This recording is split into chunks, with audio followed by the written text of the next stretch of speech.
नमस्कार मित्रों, कैसे हैं आप लोग। मैं आपको अपने चैनल के माध्यम से एक ऐसी सच्ची घटना के बारे में बताऊंगा जो शायद ही आपने कभी कहीं सुनी हो। जो बिहार से हैं उन लोगों ने सुनी होगी, जो अन्य राज्य से हैं उनको इस बारे में पता तक नहीं होगी। ये कहानी सच की है, जो मेरे गांव से करीब 20 से 50 किलोमीटर दूर एक गांव था, वहां घटी है। हर व्यक्ति की चाहत होती है कि उसे एक खूबसूरत दुल्हन मिले, लेकिन घूंघट उठाते ही पता लगे कि जिसे दुल्हन बनाकर लाए हैं वह लड़की नहीं, भूतनी है। तो सोचिए क्या गुजरेगी उस व्यक्ति पर, या आप पर, या मेरे पर। ऐसी ही एक पुरानी घटना है, बिहार के दरभंगा जिले के नेहरा गांव की है, जो मेरे ही गांव से करीब 20 से 50 किलोमीटर दूर है। गांव के निवासी अर्जुन शर्मा बताते हैं कि इस गांव में एक युवक की शादी हुई थी। युवक अपनी दुल्हन को लेकर घर वापस आ रहा था। उस दिनों डोली में बैठकर दुल्हन आया करती थी। ये पुराने जमाने की बात है, जब डोली में बैठकर दुल्हन को लाया जाता था विवाह करके।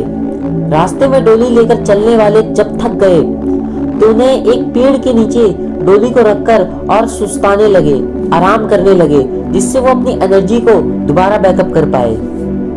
कहते हैं कि तभी एक भूतनी आई और उसने उस दुल्हन को मार दिया और उसके शरीर पर कब्जा कर लिया।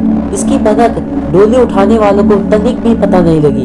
उन्हें कानों का खबर तक नहीं हुई कि उनकी दुल्हन मारी जा चुकी है और उसके शरीर पे एक भूतनी का कब्जा है।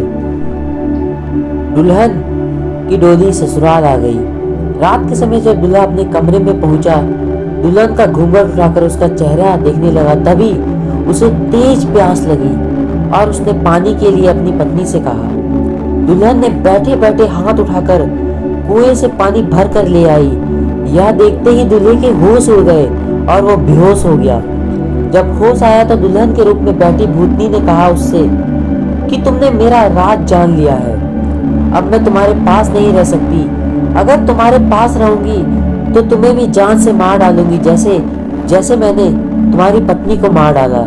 भूतनी ने कहा कि इस गांव में मैं एक दुल्हन के रूप में आई हूँ, दुल्हन बनकर आई हूँ, इसलिए अब से यह गांव मेरी देख रेख में रहेगा। मैं इस गांव की देखभाल करूंगी। गांव वालों ने कहा कि वह अपने घर पर चूल्हा दक्षिण दिशा की ओर रखे। भूतनी ने गांव वालों से कहा कि वो अपना चूल्हा जिसमें खाना बनाते हैं उसको दक्षिण दिशा में रखे, और दुल्हन ने गांव वालों से कहा कि वो अपने घर को कभी भी कलर ना कराए, पेंट ना कराए। इससे गांव की उन्नति होगी और गांव खुशहाल रहेगा। इसके बाद से गांव के सभी लोग अपने घर का चूल्हा दक्षिण दिशा की ओर रखते हैं और अपने घर को कभी भी पेंट नहीं कराते। शास्त्रों में दक्षिण दिशा में चूल्हा रखना अशुभ कहा गया है और घर को पेंट ना कराना ये भी अशुभ कहा गया है।